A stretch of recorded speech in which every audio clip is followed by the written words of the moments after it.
Dawn huma ħutna, mhumiex inqas minna, bħalna inħelsu mix-xkiel tal-ħajja u taż-żmien.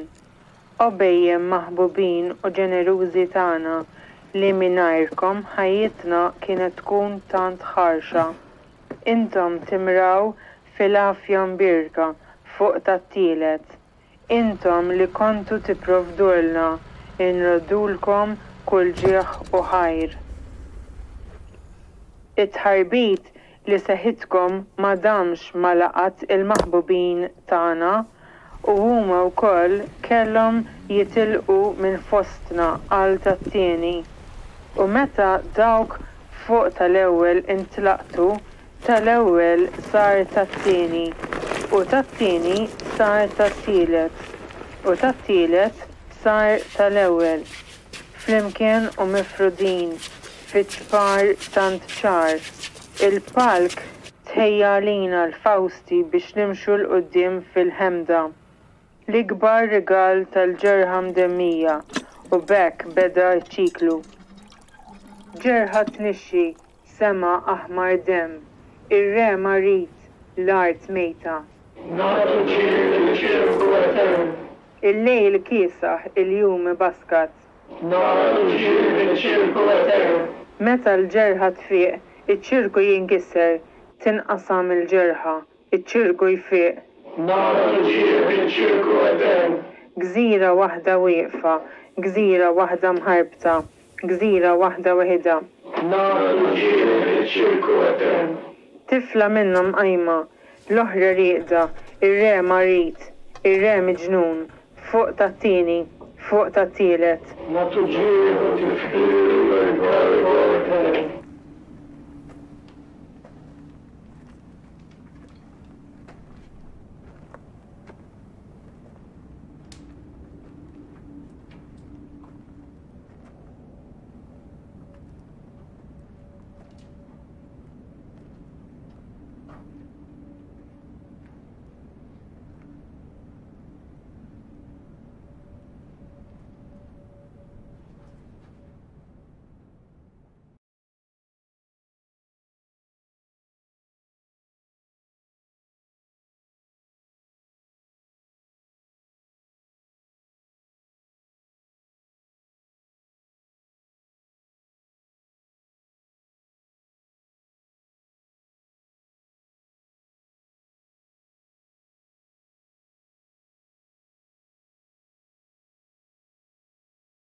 Okay, hello, and welcome to day 8 of the Talent Talks.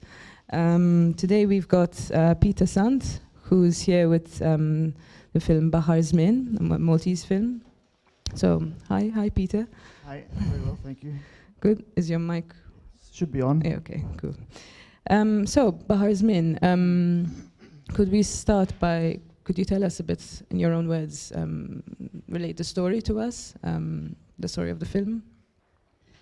More so than relating the story, I think it's kind of perhaps better to talk about the story itself is kind of secondary in the film, but basically it's about a crippled king whose kingdom has crumbled, so to speak. And though it sounds much bigger than it is, it's set in this landscape that is devoid of animal life and they're living in the wake of a malady. And this crippled king is living in a secluded farmhouse with his 2 daughters. And there's this constant fear of the malady returning. That's basically the kind of overall story. And what inspired you to write this? Was it, did you take it off, I don't know, inspired by some texts maybe, or was it like dreams, or I don't know? It's very, it's, yeah, a lot of things really. I think the main thing was really the location. And once, it's kind of happens all the time with the way I tend to work is that nothing sort of falls together until I find the location. And the location is, in the film, it's like this farmhouse surrounded by these very like rubber walls in these strange, almost megalithic-like configurations. But obviously it's not from that megalithic period. So it sort of sparked my interest, this location, and I tried to find out a bit more about it, but everywhere I went, it was only everyone offered speculation. There was no concrete evidence as to what was going on there and why these walls were built, whether it was for farming or whatever. So from that, myself and Alex Valletta, the co-writer, developed a history for the place. So we developed our own history for the place. And another one of the locations is the interiors were shot at the film studios. So yeah, those were the two sort of main locations. It's Maestral for the exteriors, and then the film studios for the interiors. Okay, there's quite a mysterious air to the film throughout. This, the sense of mystery. How did you go about directing that? How did you create that mystery on the screen? Besides, like use of sound and. I think because it's still a mystery to me, really. So, I guess it's all about. I mean, what's important from the film is very much about two things, I guess, in particular, depending on what day you ask me. It's very much about absence, the notion of absence, which is quite broad as well, and then the notion of time and how time and forgetfulness and memory and this kind of things. And it goes into collective memory and the memory of cinema, the memory of film, the memory of place. And then absence is the main sort of aspect of the film, is the absence of the mother figure. So and then there's the absence of identity. None of the characters have names. The islands that are proposed just their names are very rudimentary, like first, second, and third. So it's this kind of these notions of absence and time, and then as the film rolls on, it sort of folds back in on itself. So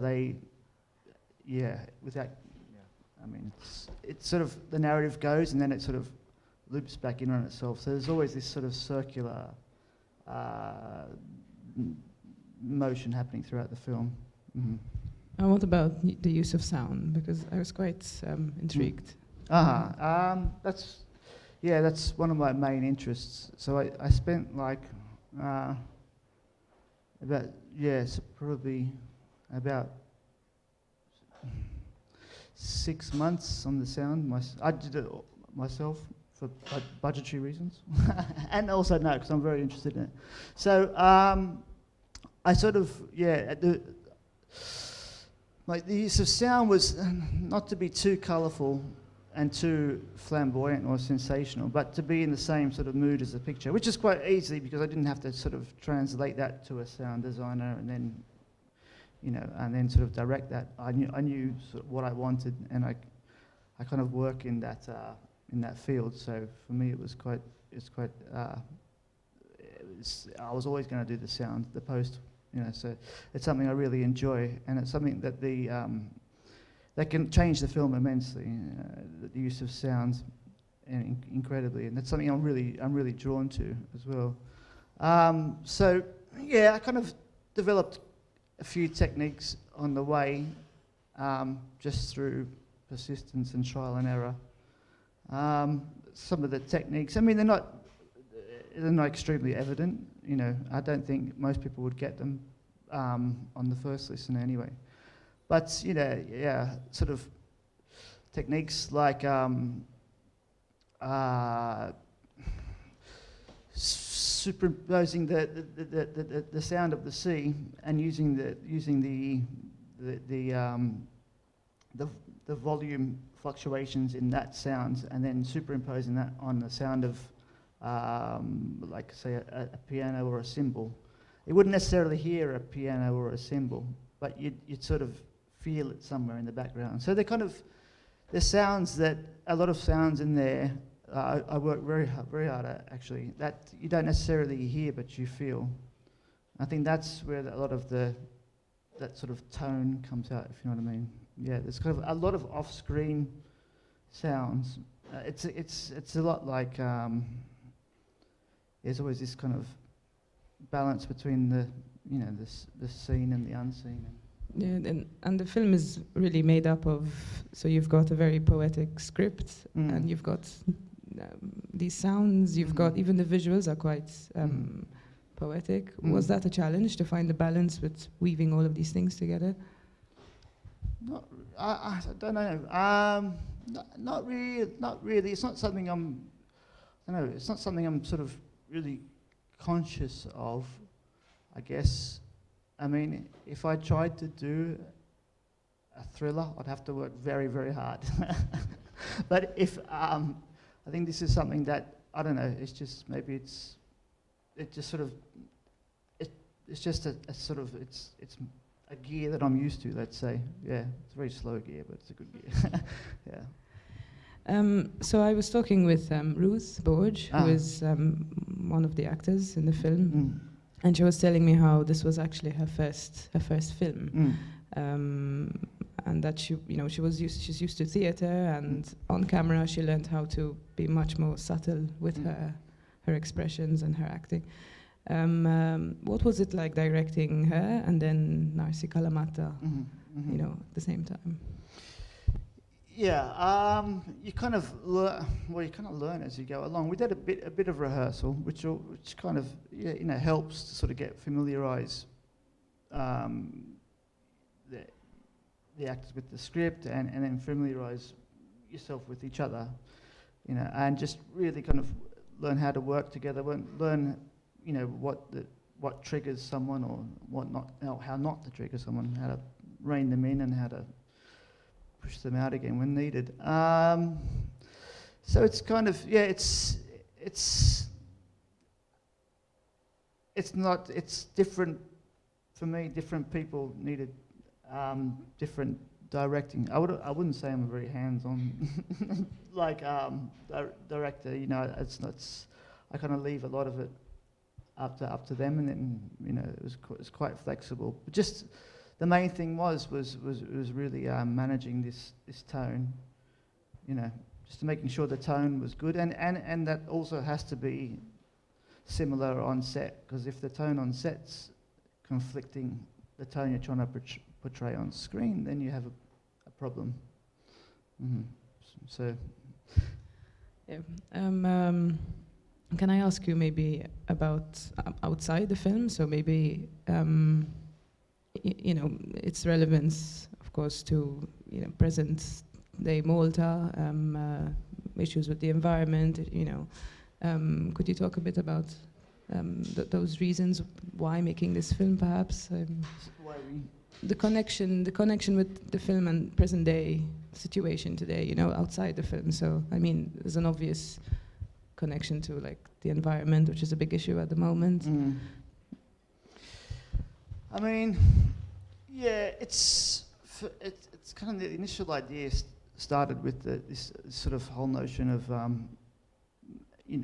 memory, really, and I sort of got to think, this kind of idea that with the amount of material and images and whatever else produced today, and I mean, the amount of data we produce is immense. So this kind of like inability to forget, because everything's at our fingertips. And there's even such things as I found quite intriguing was this idea of if you've ever heard of the right to be forgotten.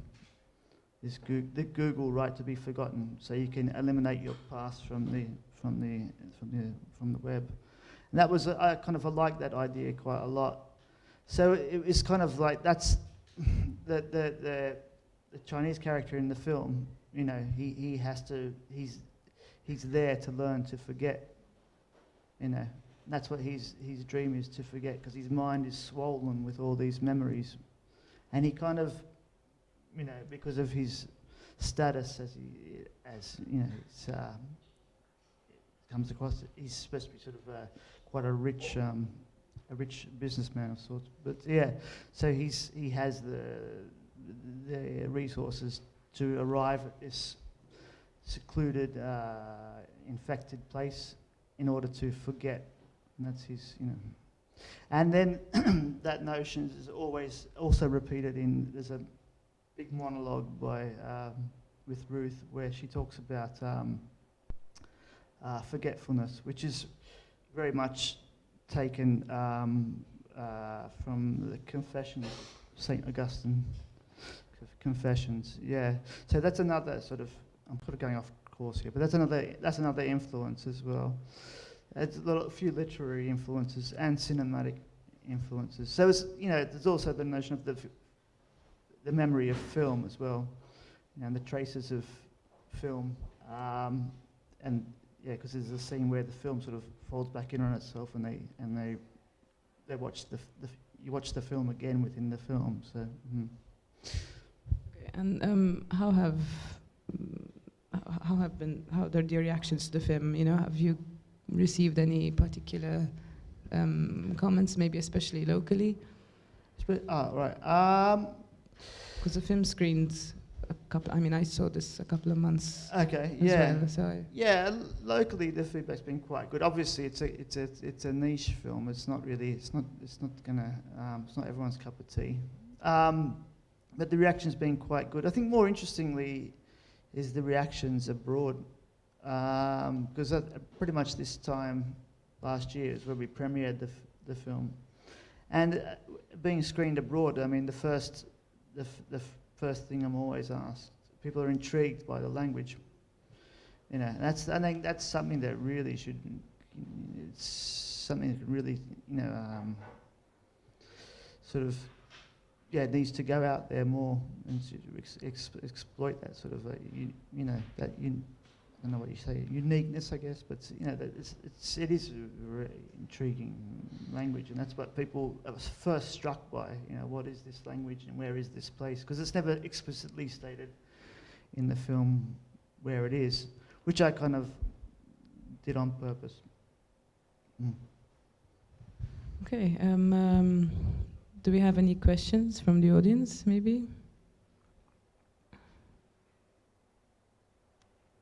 Yeah. I'm just curious about the way you made this film, like working in Malta. I know you're Maltese, but you're not based in Malta. What were the challenges working with like the limited resources there in Malta? So was it a film that was made on a small budget? Did you have a lot of crew? Can you explain a bit of the process?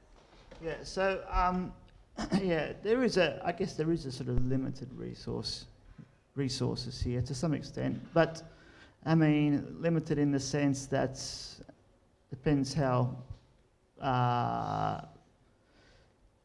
big your ideas are, I guess, really. I mean, I think that's one thing that's super important, is being aware of limitations before you set out to do something like this. So, you know, as long as you know those limitations, then if you work with them, as long as it's doable, then it's doable. Once you sort of push things too far, that's when everything starts to fall apart. But, you know, what's here is, the one thing's for certain that's good here is the technicians. I mean, the technicians work on big films and whatever, blah, blah, blah, and they're good. So I had to find a time in the calendar where I wasn't going to be shot down by a big gun. And I think the best time to avoid being shot down is Christmas. So I just shot just after Christmas, so which I was hoping was going to be a very quiet period, which luckily enough turned out that it was, and you know, we were able to get the technicians that we required and that could do the job properly, and that's, yeah, it's super important.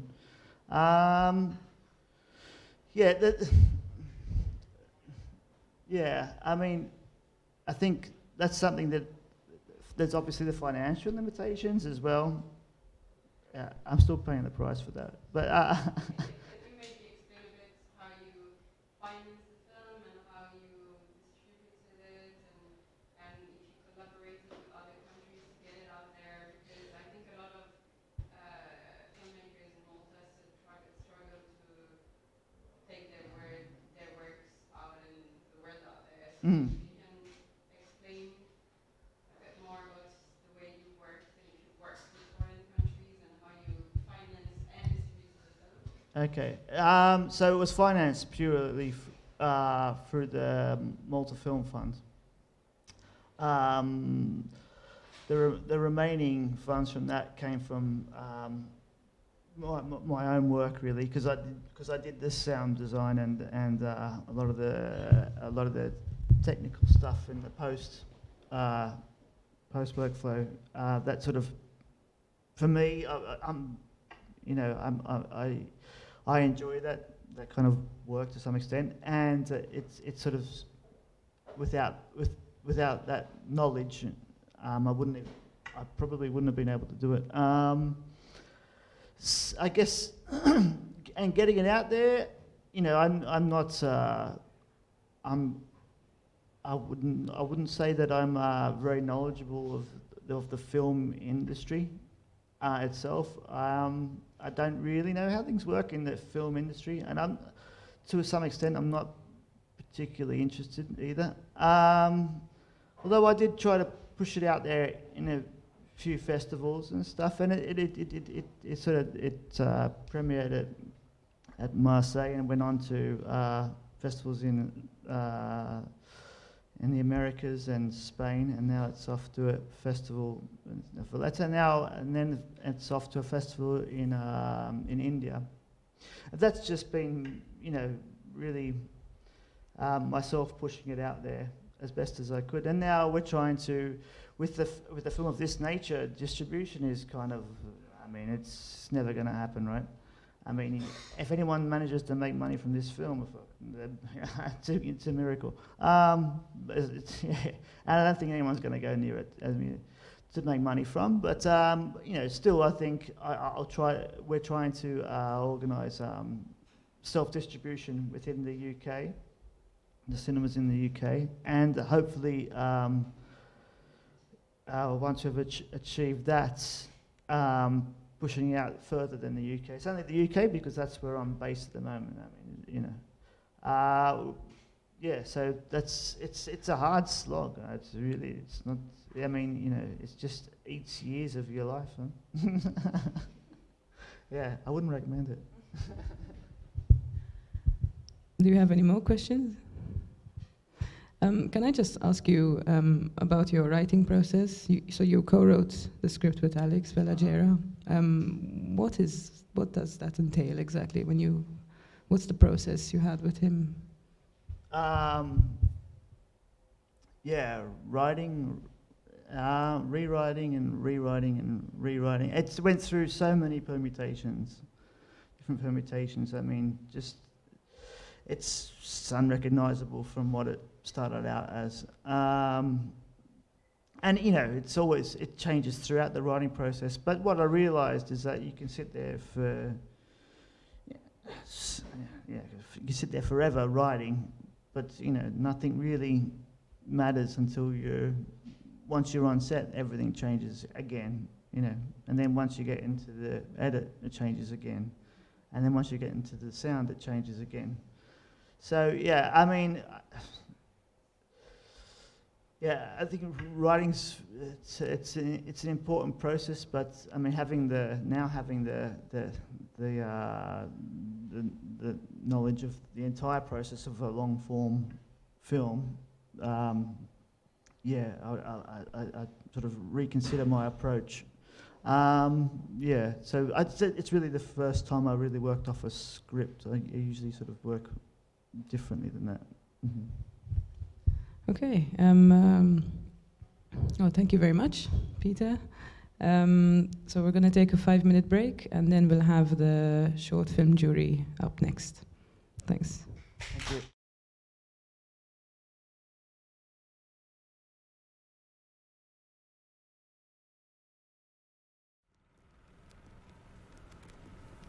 dawn huma ħutna mhumiex inqas minna, bħalna inħelsu mix-xkiel tal-ħajja u taż-żmien. Obejjem maħbubin u ġenerużi tagħna li mingħajrkom ħajjitna kienet tkun tant ħarxa. Intom timraw fil-għafja mbirka fuq tat-tielet. Intom li kontu tipprovdulna inrodulkom kull ġieħ u ħajr. It-ħarbit li seħitkom ma damx ma laqat il-maħbubin tagħna u huma wkoll kellhom jitilqu minn fostna għal tat-tieni. U meta dawk fuq tal-ewwel intlaqtu, tal-ewwel sar tat-tieni, u tat-tieni sar tat-tielet, u tat-tielet sar tal-ewwel. Flimkien u mifrudin fiċ-ċpar tant ċar. Il-palk tħejja lina l-Fawsti biex nimxu l-qudiem fil-ħemda. L-ikbar rigal tal-ġerħa mdemmija u bekk beda ċiklu. Ġerħa tnixxi, sema aħmar dem, ir-re marit, l-art mejta. Il-lejl kiesaħ, il-jum baskat. Meta l-ġerħa tfiq, iċ-ċirku jinkisser, tinqasam il-ġerħa, iċ-ċirku jfiq. Gżira waħda wieqfa, gżira waħda mħarbta, gżira waħda weħida. Tifla minnhom qajma, l-oħra rieqda, ir-re marit, ir-re miġnun, fuq tat-tieni, fuq tat-tielet.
Hi, hi. Okay, we're back. And I'd like to welcome the short film jury, Charlie and Nicholas. And there was also Marie-Sophie, but unfortunately she's gone. So, welcome. Okay, can you tell me some of your own personal experiences with short films? Is this the first time you're on a jury for short films? No, actually, this is not my first time.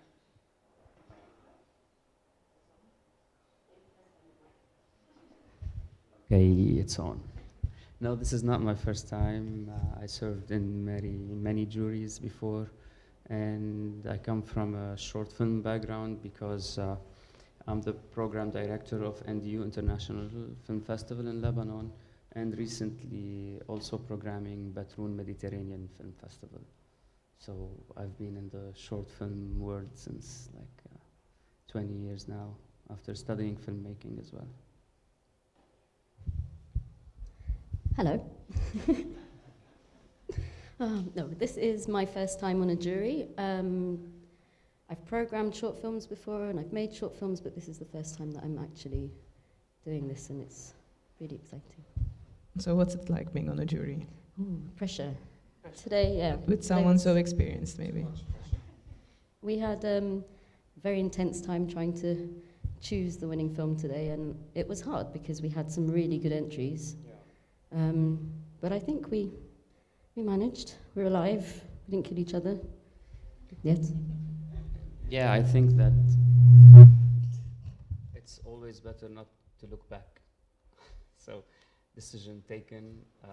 We were already like, we have already met this before noon, and we had really very good films. Sort of the first shortlist was 16 films out of 24, which is kind of ridiculous to like start with 16 films, and then the second shortlist was 12, then 8, then from 8 it was so hard to have 4, and it took us too much time to pick one from the 4, because we really, all of us, like agreed on all the 8 can be winners. So it's not about who's the winner, it's about like who we found at this specific moment in this specific festival that should be the highlight of these films.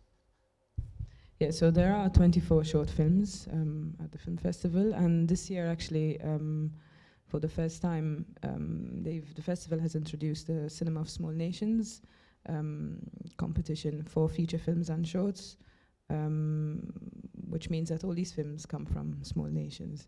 Can you elaborate a bit more on this process of selecting films? How do you go about it? Do you start with what personally moves you, and then go into a discussion?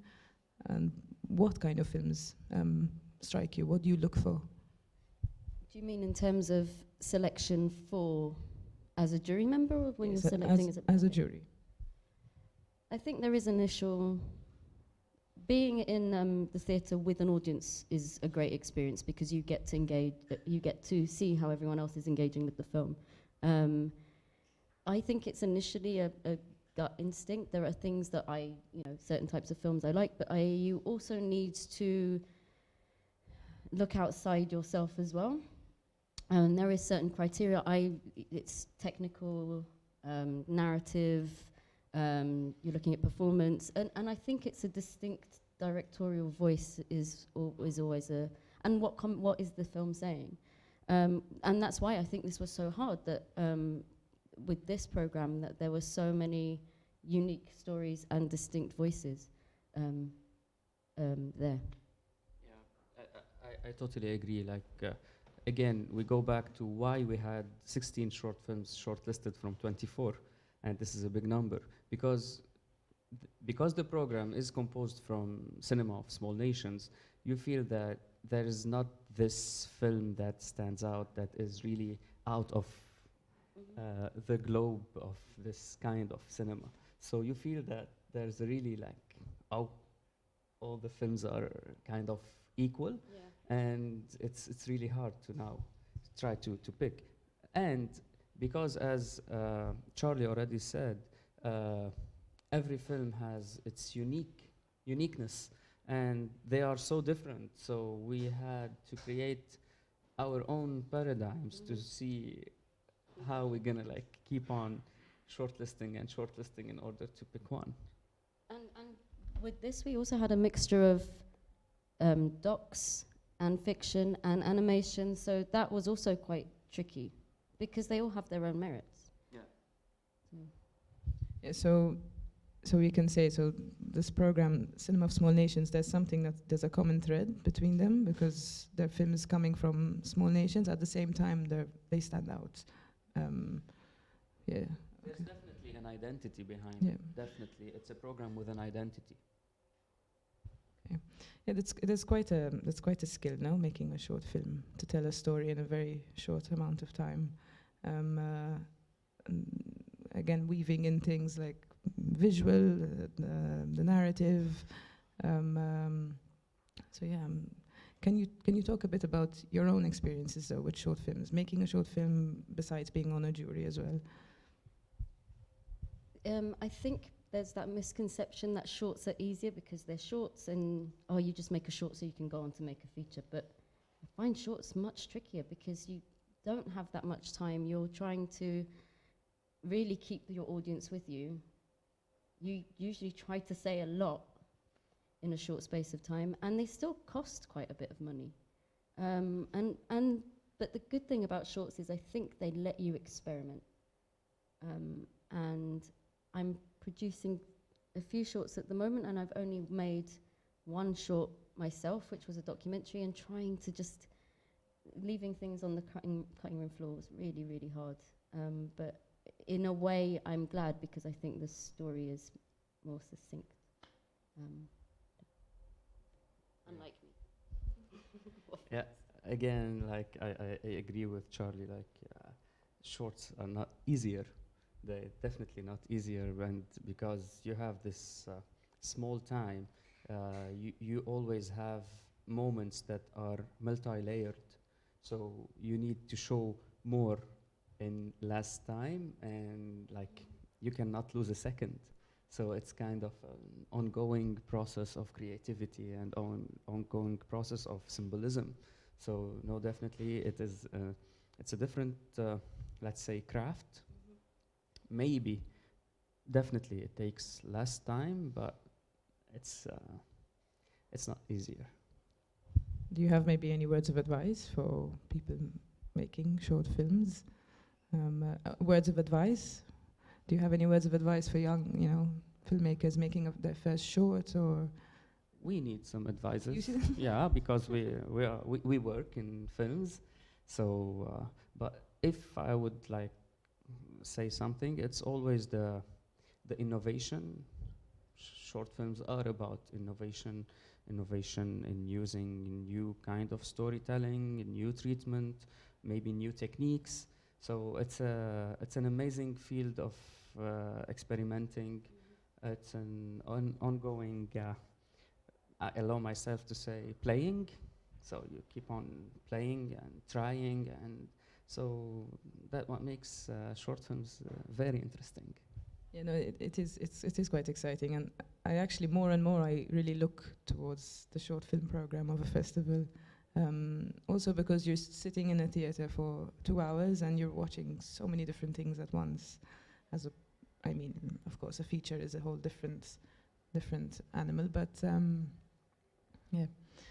Yeah, sorry. So, especially us as jurors or programmers, when we watch a program, we immediately it's interesting because you watch 6 films and you try to see which was the best out of these 6 films, and then which is the second best and which is not the best, and it's directly kind of because it's a whole program of a bouquet of films. You immediately start trying to position these films and to compare them, and so it's interesting to watch a short film session.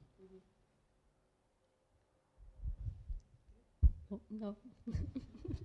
What? Advice. Wait. One thing though. I think even if you don't have a budget and you have a camera, that's the best thing. You can just go out and make a shot, and failing is fine, I think. No, it's true, because you just get better. So it's a good way of just practicing. Okay, any questions from the audience? Angelique? I just want to, this is the first time that we're doing this competitions for small nations. So now you guys are both producing films in small nations. I just want to know your opinion. Have you feel catered for before the Valletta Film Festival world, and how important do you think this initiative is, if you think it is? As someone who is from here and making films here, I think having a focus on small nations is brilliant, because it's very hard to get your films in, especially if you're from a small nation and you haven't been working for very long. To get your film into a festival can be very difficult. And I think we do have this complex of, we're not good enough than all these other countries that have been producing films for a long time. And as you said before, I think all the films that we had were all on a level playing field, and that's why it's important. It's a brilliant platform. And I got to see 4 Maltese shorts within these 24 films. So, okay, it might not be much, but maybe next year there'll be 8, and then after that there'll be more. I think without something like this, we might not have that kind of platform. So to just focus on small nations is really important for a country that works within that kind of infrastructure.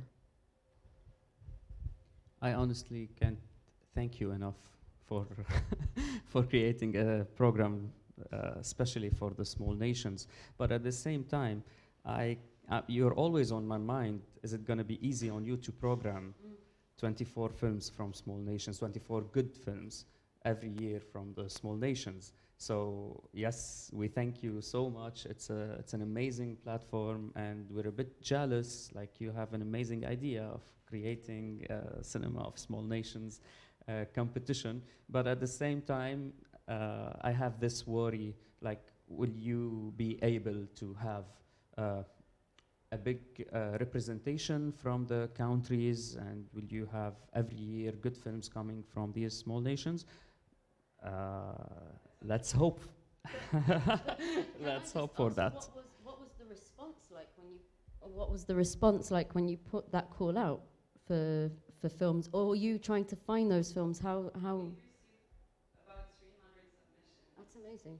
So for our first year, I think it's very good. I think it's as much as we've received in the previous years doing a general film festival. So it's just targeted. We've really targeted all the distributors and filmmakers and film institutions, and we've let them know what we're doing. And we've received about 300 films, and we've barely handpicked any. And were there any particular places that you had more responses, or any countries that? I have to say there was a lot of input from Croatia. Uh-huh. The Croatian film industry seems to be doing very well.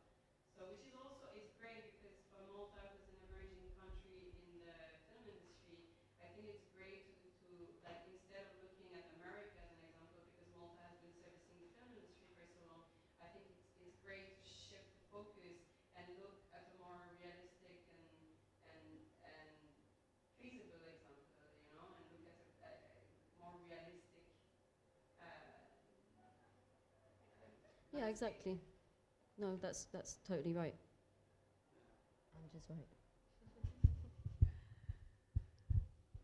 Okay, any other questions or comments? Okay, well, we're looking forward to seeing your choice tomorrow evening. So yeah, thank you very much. Thank you. And Thank you. yeah, enjoy the rest. Thank you.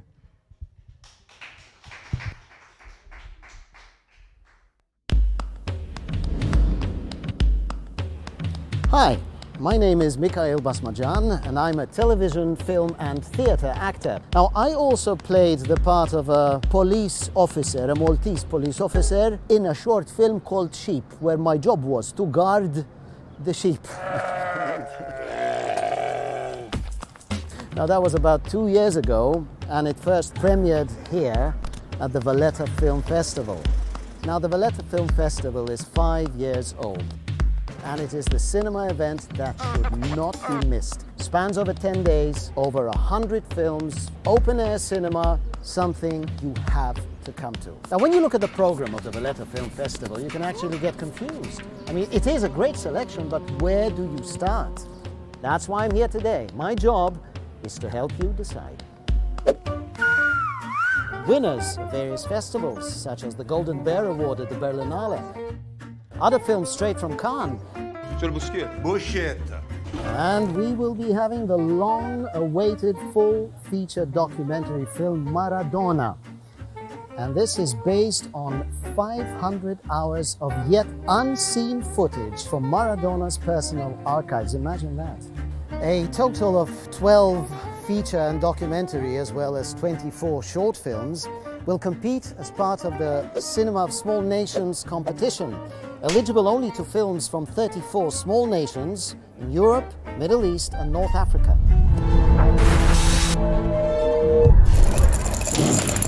All the feature films shown in the Cinema of Small Nations competition will be shown at the Valletta Campus Theatre.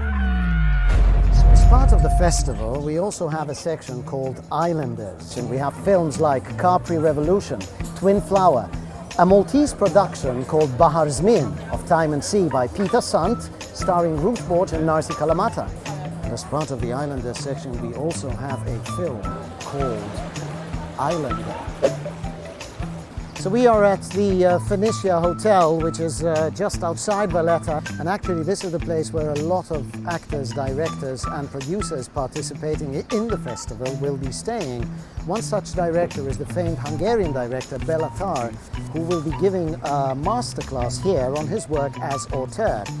Another famous director who will be giving a masterclass in directing is Liliana Cavani. This masterclass will be at the Valletta Campus Theatre. And we're going to have some free screenings here for you with some classic films such as 4 Weddings and a Funeral, Easy Rider, Bagora, which was filmed in Malta, and also the animated classic Coralie. 14th to the 23rd of June, Valletta Film Festival. It's an event not to be missed. See you there.